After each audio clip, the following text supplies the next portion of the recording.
활짝 웃으면서 시작하겠습니다. 헬스투데이의 장재근입니다.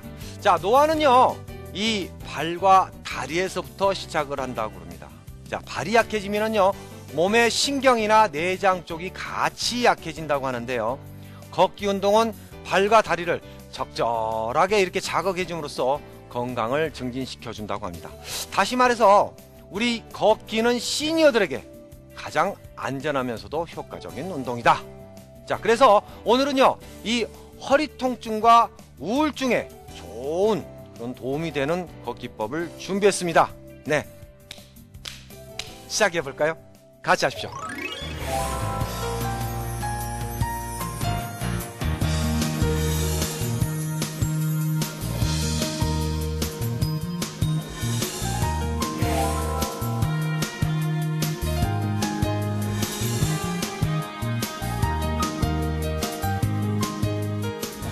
네, 이 몸 상태에 따라서 걷는 법이 다르다는 것을 깨닫게 해주신 오지근 교수님 나오셨습니다. 어서 오십시오. 네, 안녕하세요. 네.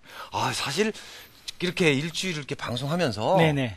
걷는 게 이렇게 다르구나 네. 라는 걸 참 많이 느꼈습니다. 네네. 자, 그런데 우리가 좀 무리하거나 또 비 올 때 아이고 허리 아픈데 허리 아픈데 이러면서 걷는 걸 좀 주저하시는 분들이 많거든요. 네네. 그런 분들은 뭐 이 걷는 방법이 또 따로 있습니까? 예, 걷는 그 자체가 허리에 좋은 운동입니다. 네. 그런데 이제 허리를 강화시키고 효율적으로 하기 위해서 네. 약간 경사진길을 올라가면서 걷기를 하시게 되면 네. 허리를 강화시켜주는 그런 효과가 있게 됩니다. 근데 그 경사가 뭐 급경사 이런 건 아니죠? 아닙니다. 예, 한 네. 35도 이하의 완만한 경사를 네. 택하셔야 됩니다. 자, 오늘 저는요, 이게 좀 의문스러운 게 좀 있습니다. 네.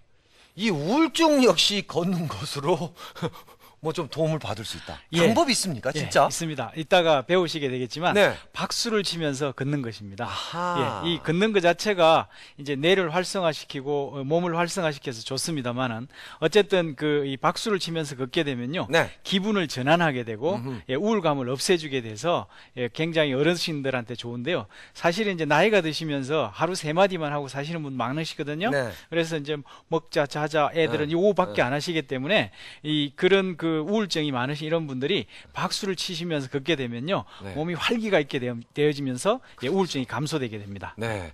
저 또 우리나라 사람들이 이 박수에 좀 인색하다 이런 말 맞습니다. 듣는데 오늘 뭐 좀 박수를 좀 원 없이 한번 쳐보도록 하겠습니다. 자리 옮기겠습니다. 네. 네. 자, 오늘은 이 허리가 좀 안 좋으신 분들, 그리고 또 우울증 때문에 조금 고생하시고 고민하시는 분들을 위한 좀 도움이 되는 그런 걷기를 좀 준비를 했는데, 그러기 전에 저희들이 준비 운동을 해야 됩니다. 네. 그런데 어제 했던 준비 운동하고는 또 다릅니다. 그러니까 우리가 월요일 날, 화요일 날 했던 준비 운동, 여러분들 기억하시죠? 이렇게 둥글게 많은 거, 이 준비 운동을 하고 오늘 배울 동작 해보도록 하겠습니다. 자, 먼저 2번씩 하는데요. 아시죠? 어깨 넓이 좀 벌려주시고요. 팔을 깍지 껴서 손바닥이 내 안쪽으로 오게끔 한 상태에서 앞으로 쭉 밀면서 등은 반대쪽으로 한번 쭉 밀어주세요. 네. 쭉 밀면서 이제 쉬겠습니다. 4, 5, 6, 7, 8, 9, 10. 자, 한 번 더. 이번엔 좀 더 길게 좀 밀어주세요. 좀 멀리. 자, 손과 등이 좀 멀어지게요. 3, 4, 5, 6, 7, 8, 9, 10.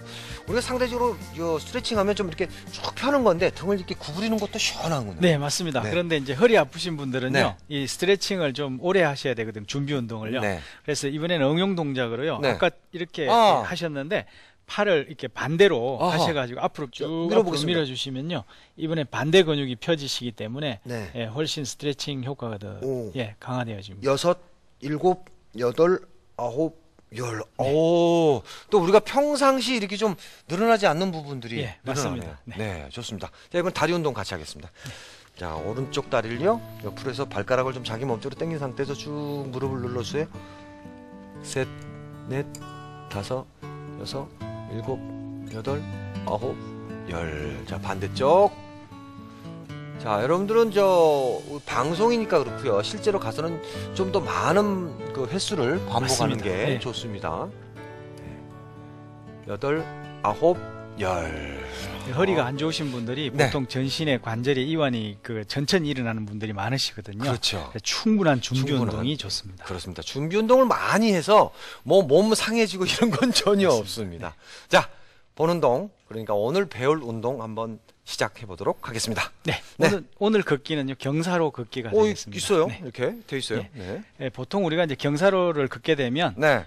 지금 저희가 준비한 건 한 15도 정도 되는데요. 네. 이게 이제 35도 정도까지 되면 상당히 좀 완만하지만 급경사에 해당합니다. 그래서 네. 자연스럽게 몸이 앞으로 구부러지게 되는데요. 그렇죠.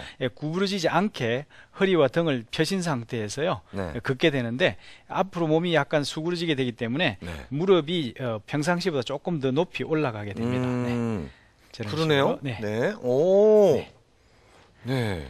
그래서 이거 하실 때 이제 왜 허리에 좋다고 하느냐면 허리를 이렇게 펴시고 네. 하시기 때문에 허리에 평지에서 걷는 것보다 네. 더 많은 힘이 들어가게 되어 있습니다. 사실은 그런데 우리가 대부분이 네. 좀 이렇게 꾸부정하고 올라가지 않습니까? 맞습니다. 좀 힘드니까. 예. 네. 그런데 이렇게 그 경사진길을 올라갈 때 네. 경사로에 따라서 자연스럽게 이렇게 구부러지시게 되는데요. 네. 꾸부정하게 하지 마시고요. 네. 등과 허리에 힘을 주시고 네. 펴신 상태에서 올라가셔야만 효과적입니다. 그런데 허리 통증이 좀 심하다. 예. 그러신 분들도 해도 괜찮은 건가요? 예, 조금 전에도 말씀드렸지만 평지 걷기부터 하신 다음에 네. 경사로 걷기를 하셔야만 네. 허리에 무리가 없고요. 허리에 통증이 오게 되면 평지 걷기로 바꾸셔야 됩니다. 네. 네. 그러니까 이 좀 뒤쪽이 네. 많이 이렇게 좀 이완이 되는 걸 맞습니다. 느낄 수가 그래서 있겠네요. 허리를 고추 세우시면서 하셔야 되기 때문에 네. 허리에 부담이 허리를